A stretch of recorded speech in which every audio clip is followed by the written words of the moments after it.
I think that I was talking to someone just last night, and this gentleman was talking about how his parents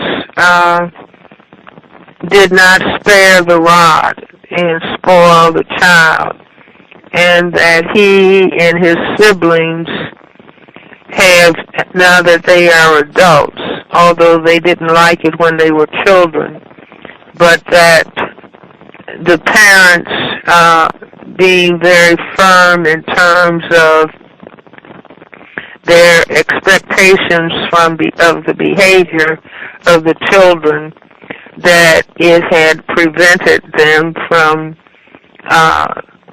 going to jail, and that all of them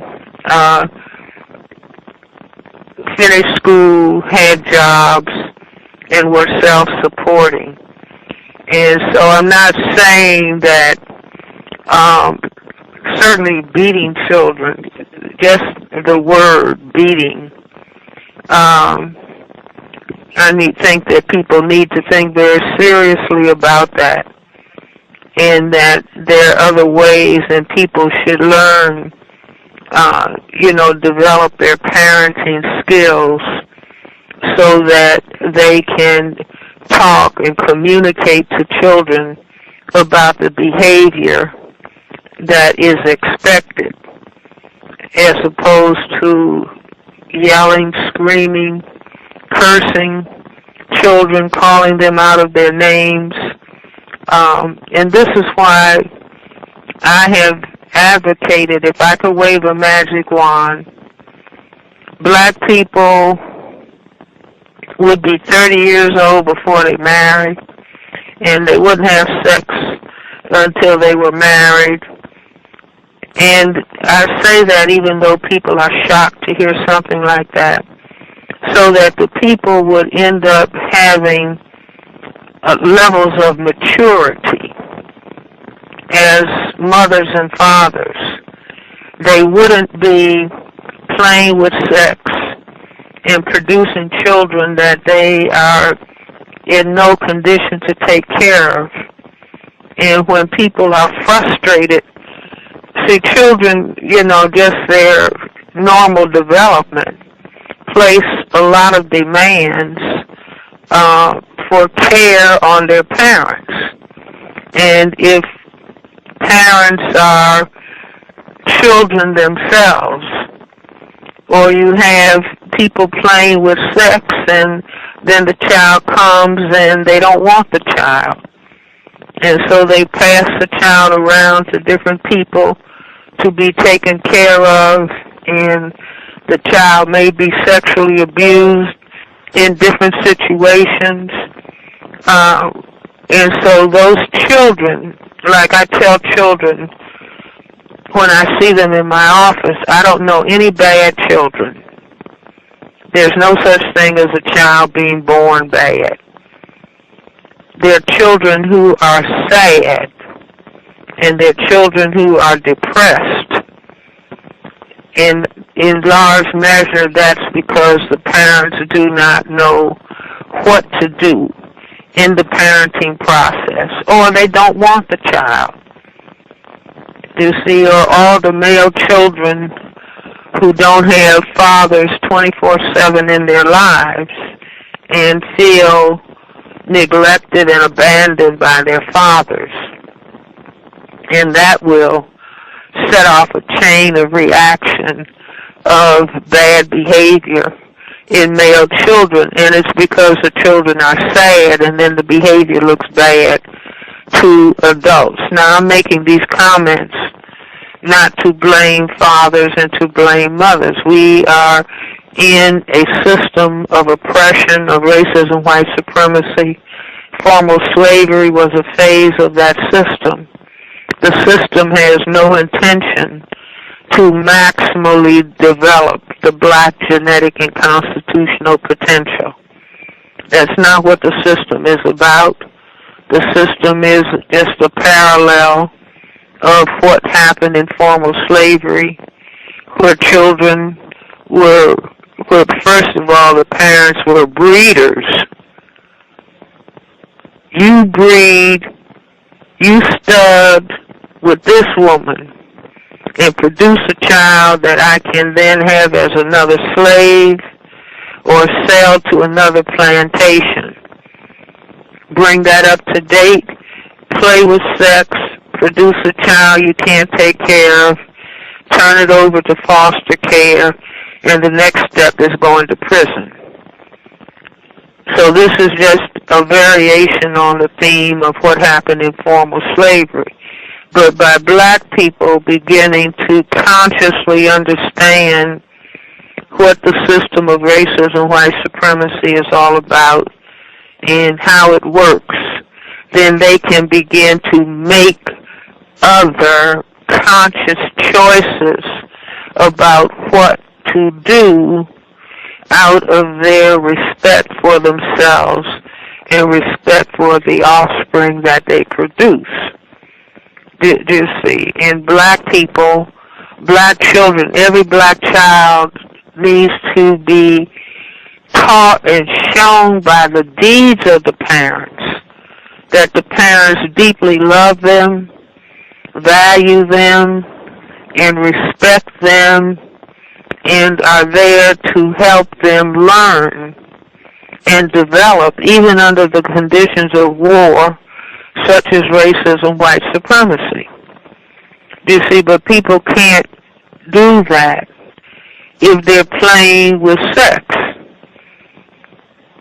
And then, I don't want this baby. This baby's not mine. I ain't the father. I don't want him. Or the mother, I don't have time to take care of this baby. I want to go to the movies or, I want to go to the club. I'm tired or whatever. You see, and if I could wave a magic wand, black people would become highly sophisticated in their behavior, becoming impeccable in terms of what they want to turn themselves into so as to defeat the system of racism, white supremacy, and replace it with a system of justice. See, justice only grows out of self-respect. It's not something that falls out of the sky. It is something that people produce when they have high levels of respect for themselves. A system of racism, white supremacy, is not a system of justice. It is a system of racism, white supremacy, and the highest form of injustice. And so that's a long way to go from talking about beating and corporal punishment. But if parents are mature and they are not overwhelmed and they understand their role of parenting, but the system of racism, the system of racism, white supremacy, as it engages in war against black people in general and black men in particular, then it makes it very difficult for black men to play the role of husband and father, because a man has to have a job to function as a husband and a father. And to the extent that the system of racism, white supremacy, deprives black men of the opportunity to work and work productively, then that's knocking a hole into black family functioning. Even though, everybody will say, I'm a single parent and I'm fine. That's wonderful. But single parents, females without, can't really teach a male child how to be a man. A male has to teach a male child how to be a man, how to function as a man. And so the system has decreed, no, I would rather spend $35,000, $40,000, $50,000 putting a black man in a prison cell and having him engage in sexual activity with another male or get HIV than to have him on a job, even when the government is employer of last resort, and the man can have a job working on the infrastructure, building bridges and repairing bridges and all kind of constructive work. The system of racism, white supremacy doesn't have that intention, but black male persons could demand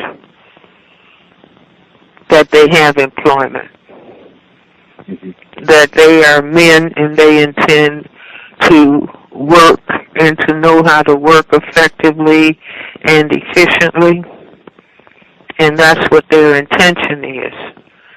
You see, they can demand that. And so I say that all of those things are important in raising children. You see, the parents have to know who they are. And somebody might say, well, you say 30, they should be 30. What should they do between the time they're 0 and 30? I say go to school. Right. Go to school. Learn skills. Gain maturity. Go to the military. Now, somebody might say, well, how can you say that? That's war. Well, one thing in the military, it teaches people to learn how to do things they never thought they would learn how to do. Like they can learn how to fly airplanes and take care of machinery, build machinery, all kinds of things. They can teach. The military teaches certain levels of discipline that many people don't get in their household. You see, where you don't do what you want to do, you do what you have to do. And that causes character development and maturation. But I just say that the most important thing is not abusing children by not being ready to parent. And I've said many times, people think about a bird. A bird is a tiny animal, and it has a small brain. And I say, but the bird knows enough to build a nest before it lays an egg. Mm-hmm. With its little tiny brain, it knows enough to build a nest before it lays an egg. So we need to keep that in mind as we are determined to develop ourselves and our people, because the system of racism, white supremacy, doesn't have that as its intention. The intention is white genetic survival by any means necessary, and that means destruction of black people in general and black male persons in particular.